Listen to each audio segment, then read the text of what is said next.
Ada sebuah saham di Bursa Indonesia yang diprediksi bisa naik lebih dari 270%. Labanya bahkan diproyeksikan melonjak hingga 300%. Tapi sampai hari ini, harga sahamnya belum benar-benar terbang. Saham itu adalah Wi-Fi. Pertanyaannya sederhana, tapi jawabannya tidak sesederhana headline. Apakah pasar belum sadar, atau justru investor yang salah membaca timing? Di video ini, kita tidak akan bicara sensasi. Kita akan membedah bisnisnya, angkanya, risikonya, dan prospeknya. Dengan bahasa yang mudah dipahami. Bagian 1.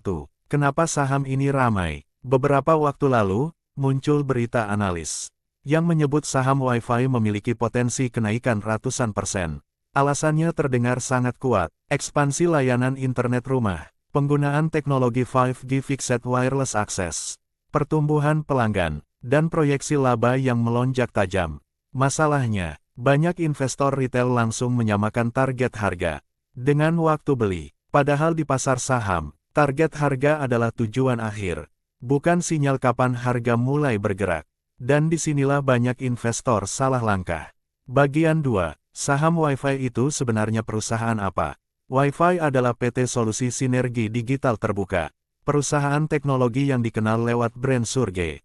Fokus utamanya saat ini adalah layanan internet rumah, berbasis Fixed Wireless Access, dengan target pasar rumah tangga yang belum terjangkau fiber.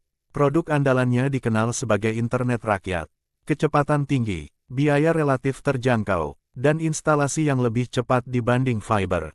Secara konsep, ini bisnis yang masuk akal untuk negara seperti Indonesia, yang geografisnya luas dan belum merata infrastrukturnya. Wi-Fi berada dalam ekosistem bisnis yang terkait dengan Hashim Joyo Hadikusumo. Ini penting bukan untuk glorifikasi, tetapi untuk memahami satu hal. Bisnis ini bukan proyek jangka pendek. Model bisnis infrastruktur digital butuh modal besar, kesabaran, dan kemampuan bertahan di fase awal. Manajemen secara terbuka menyatakan, fokus mereka adalah eksekusi bertahap, bukan hasil instan. Bagian 3, membaca kinerja keuangan dengan benar. Sekarang kita masuk ke data keuangan. Bagian yang paling sering disalahpahami. Pendapatan Wi-Fi menunjukkan pertumbuhan signifikan secara tahunan. Artinya, layanan mulai dikomersialkan, pelanggan bertambah, dan bisnisnya benar-benar berjalan. Namun laba bersih belum stabil, bahkan tertekan di beberapa periode. Ini bukan anomali. Ini ciri klasik perusahaan yang sedang fase ekspansi. Biaya terbesar datang dari pembangunan site, perangkat jaringan, dan operasional awal. Singkatnya, uang keluar dulu, laba datang belakangan. Wi-Fi ini merupakan bisnis yang padat modal. Aset naik seiring ekspansi, tapi kewajiban juga ikut naik. Pertanyaannya bukan, apakah ada utang? Pertanyaannya, apakah utangnya produktif? Selama utang digunakan untuk membangun infrastruktur aktif, memperluas kapasitas layanan, dan mendorong pertumbuhan pelanggan, pasar masih bisa menerima. Masalah baru muncul jika pendapatan stagnan, sementara kewajiban terus naik, dan sejauh data terakhir, pasar masih memberi waktu dan ruang. Pasar internet rumah di Indonesia sangat besar, tapi ini bukan pasar tanpa lawan. Ada operator besar, ISP lokal, dan pemain fiber yang agresif. Keunggulan Wi-Fi bukan di ukuran, melainkan di fokus segmen. Mereka tidak mengejar segmen premium, tidak juga perang harga ekstrim, tetapi mengisi celah pasar yang selama ini kurang terlayani. Keberhasilan strategi ini sangat bergantung pada eksekusi. Bagian 4, valuasi dan pergerakan harga. Jika dilihat dari valuasi, Wi-Fi terlihat tidak murah, tapi ini karena pasar tidak menilai laba hari ini, melainkan opsi pertumbuhan masa depan.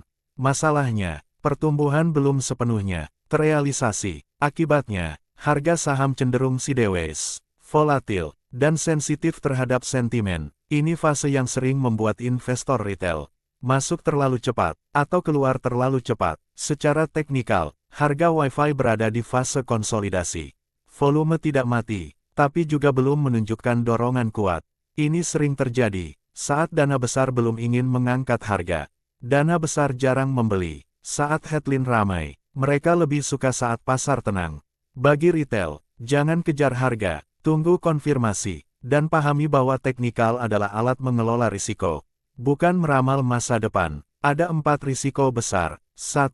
Risiko eksekusi. Jika pembangunan site dan kualitas layanan meleset. 2. Risiko pendanaan. Jika beban keuangan tumbuh lebih cepat dari arus kas. 3. Risiko persaingan. Jika pemain besar masuk agresif ke segmen yang sama. 4. Risiko ekspektasi. Jika realitas tidak secepat proyeksi analis. Saham sering turun, bukan karena bisnis gagal, tetapi karena ekspektasi terlalu tinggi. Bagian 5. Prospek dan skenario, bukan janji, tapi peta. Ada 3 skenario: optimistis, ekspansi sukses, margin membaik, laba melonjak. Moderat, bisnis tumbuh bertahap, harga naik perlahan. Konservatif, pertumbuhan melambat, harga sideways panjang. Investor harus tahu, ia sedang bermain di skenario yang mana.